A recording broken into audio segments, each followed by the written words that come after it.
Selamat gitu ya. Ucapkan selamat siang, selamat datang ya di tempat ibu di sini.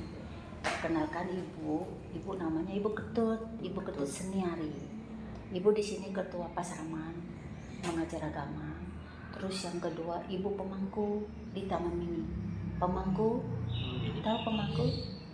Di Puro Taman Mini. Oh, di Puro Wihara? Di puronya. Kalau wihara kan sebelahnya, puronya khusus. Suami ibu itu pemangku, jadi di situ melayani umat kita sembahyang. Nah, kalau untuk umat-umat yang mau sembahyang itu ke situ, kita yang melayani sama suami. Terus yang ditanyakan apa deh? Itulah latar belakang ibu ya. Mungkin ya, latar belakang ibu juga boleh ya. Ibu dulu guru SMP 49. Ibu ngajar di situ di ini kita tahu kan SMP 49 ibu ngajar seni budaya. Iya. Jadi di sini ibu udah ngajar dari tahun 2007 sampai sekarang jadi kepala sekolah di sini khusus untuk agama. Iya.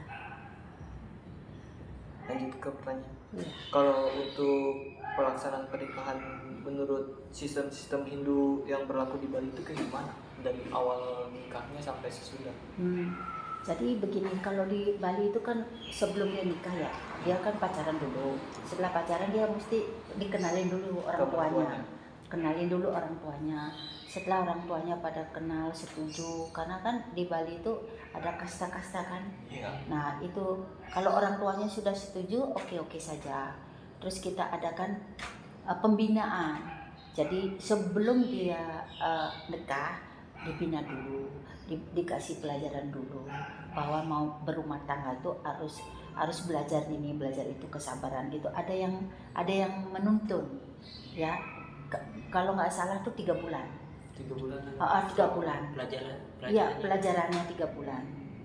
Atau paling minim tuh 3 bulan. Kalau nggak bisa 6 bulan. Itu belajar dulu dia.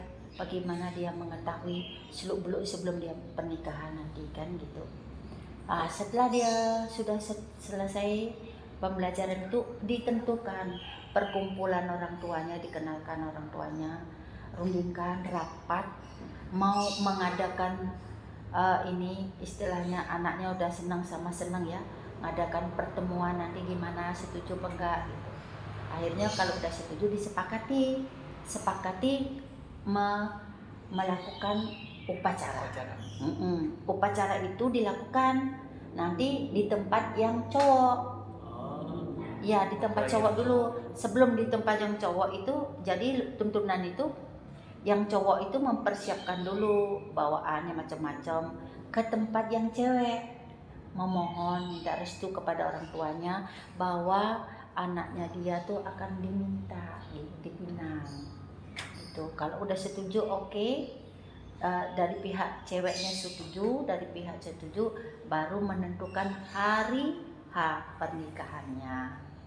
Nah setelah hari pernikahannya selesai baru akan ada upacara adat di tempat yang cowok.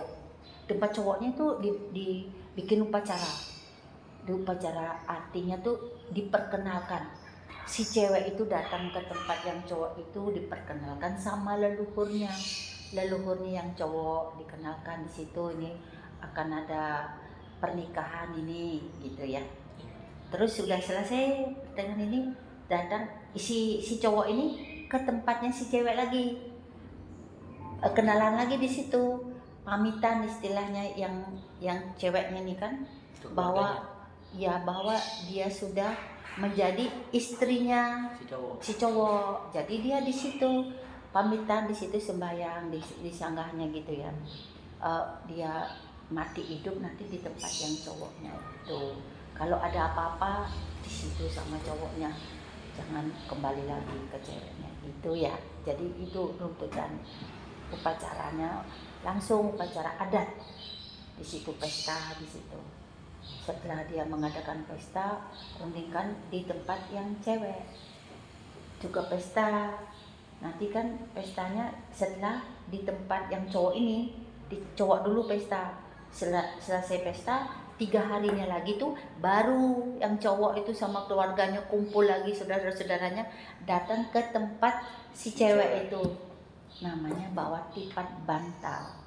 Bawa tipat bantal. Tipat bantal tuh makanan, kue gitu, hasil apa aja dibawa ke situ. Jadi sebelumnya ya itu, apa yang dia miliki si cowok ini diserahkan kepada mertuanya di situ, bawalah oleh-oleh, bahwa anaknya diambil, ya kan, diambil kayak gitu aja kan, udah anak gede gitu ya, dikasih lah supaya jangan marah, ya kan gitu. Nah itulah prosesnya kayak gitu. Terus kalau untuk ritualnya itu ada apa aja namanya? Kayak sedikit penjelasannya mungkin. Kalau ritual itu misalnya dia tuh sungkeman ya. Jadi dia sebelum itu sembahyang dulu, sembahyang sungkeman, terus ada dia bawa inian, apa namanya, semacam gantung-gantungan jual-jualan ya, istilahnya jual. Si cowoknya tuh bawanya apa, kelapa gitu, pisang gitu dijualin. Istrinya juga ikut jual-jualan kayak gitu ya, yang beli gitu, siapa yang beli, artinya supaya di dalam keluarga itu mendapatkan kemudahan.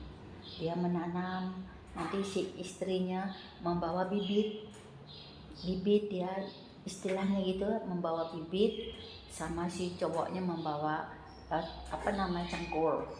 Cowoknya yang nyangkul, istrinya mengasih bibit. Nah itu ada upacaranya 3 kali muter, namanya Purwodasino. Purwodasino 3 kali. Jadi kita ikutan. Ini dia pakai benang di sini. Terus di sini sama di sini pakai pohon apa, dadak ya. Pakai benang, jadi dibawa sama dia. Akan menanam sesuatu. Di sininya dia tuh pakai benang, istrinya ngikutin. Jadi sebagai istri tuh harus nurut sama suami, tidak boleh nakal, tidak boleh galak, tidak boleh ngelawan. Tuh. Tidak boleh membantah. Nanti kalau dari istri jangan membantah ya. Harus itu dengerin, harus nurut. Kalau membantah rezekinya susah nanti. Kalau cowoknya baik, ceweknya nanti nggak benar, gimana? Sengsara nanti, ribet ya. Tuntunlah. Si cowok inilah yang harus belajar nuntun gimana caranya supaya istrinya itu mengikuti gitu. Itu rangkaian upacaranya. Terus diajak diarak ya. Sebelumnya kan diarak dia, dikenalin sama masyarakat, ini tuh suami istri nih, dikenalin supaya pada kenal semua. Berpakaian Bali, dirias Bali gitu. Nah itu rangkaian upacara. Ada lagi yang ditanyakan? Kalau untuk keunikannya kira-kira apa aja ya, selain kayak ada atau prosesnya kayak gitu? Mungkin kayak ada hiasannya. Hiasannya iya. Ada sih di HP Ibu, biasanya boleh dilihat nanti ya. Diarak ya. Jadi diarak dia tuh di pentas itu, dia diarak biasanya kalau pas pesta. Jadi pesta tuh ada tari-tarian, dia diperkenalkan sama tuh tetangga, keluarga gitu. Ada diarak. Nanti yang bagian ngarak-ngarak itu adalah keluarganya, bahwa keluarganya mengenalkan anaknya ini sudah menjadi suami istri gitu. Udah kehidupannya udah beda, tidak, yang cowok tidak seperti anak remaja lagi, yang cewek juga nggak seperti ini lagi ya, udah harus bersatu. Udah ditanggung sama diri sendiri. Tentang kehidupannya harus belajar mandiri. Sekarang udah suami istri berdua harus tanggung jawab, mencari kehidupannya, menjaganya, ya kan? Iya. Gitu. Kalau misalnya dia belum mampu ya ngontrak lah gimana gitu.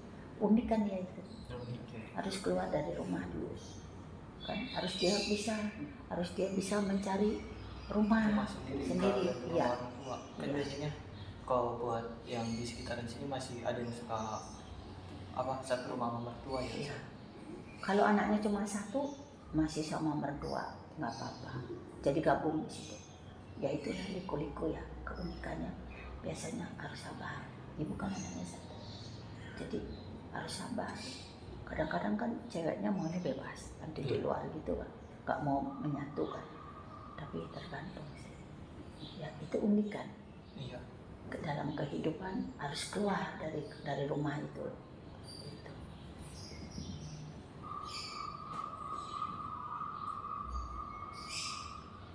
Oh iya, jadi itu saya sempat nyari beberapa referensi gitu.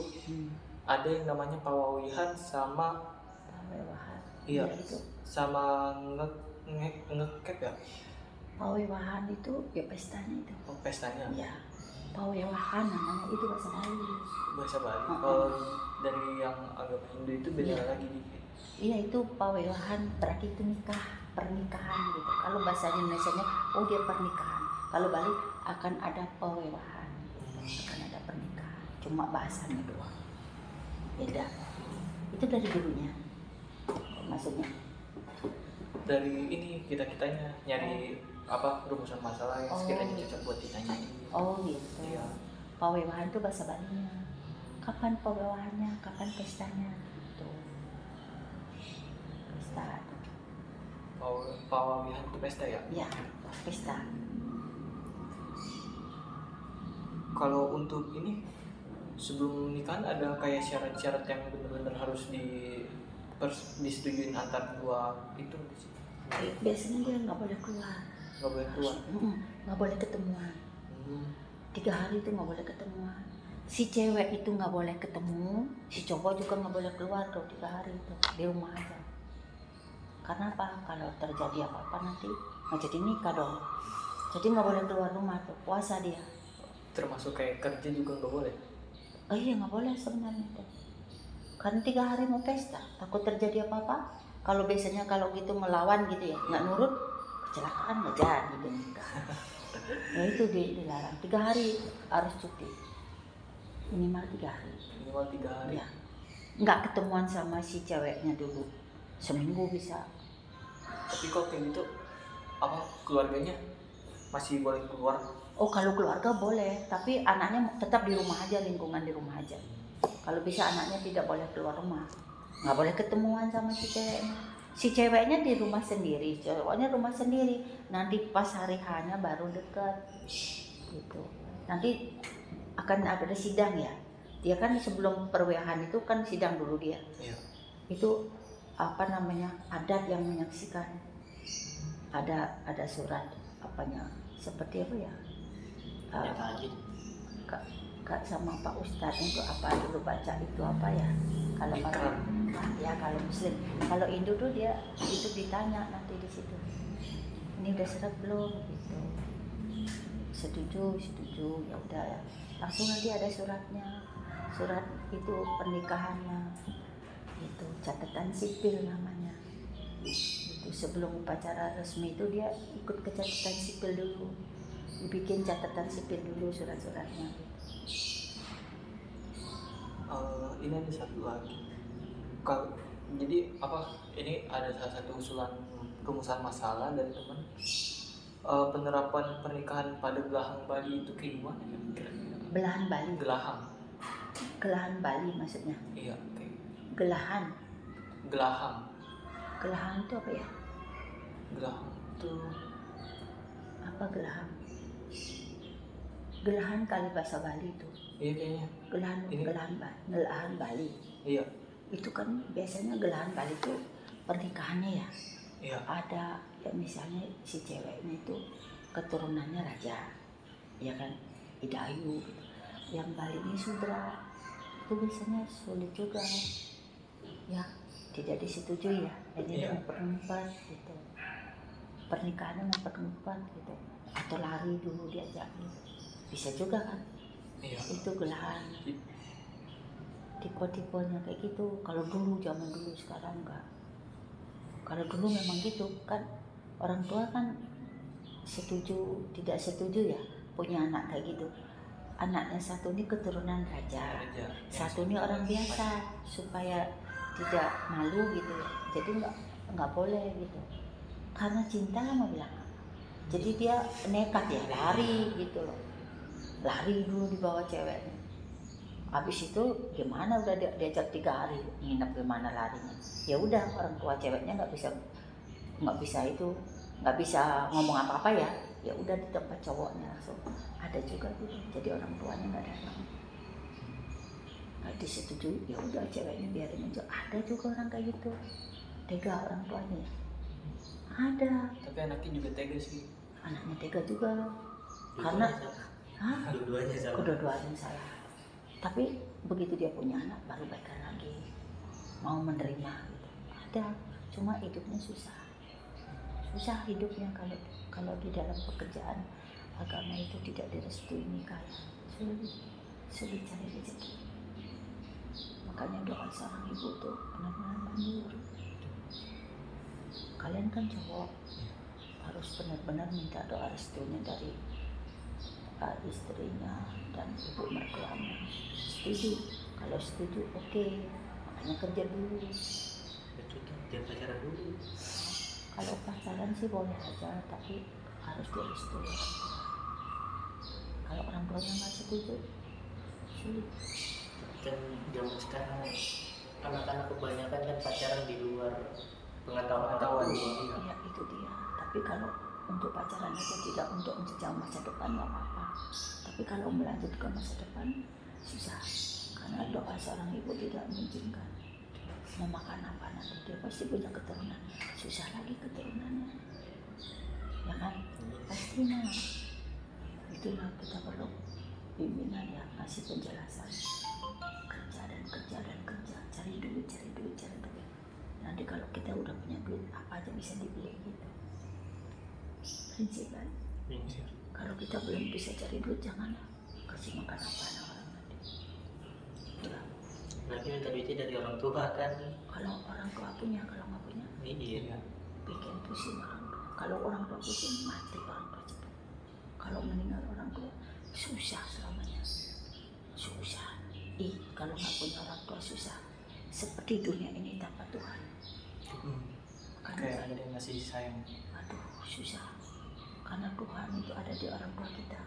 Jangan sampai mama dan papa itu sedih gara-gara kita.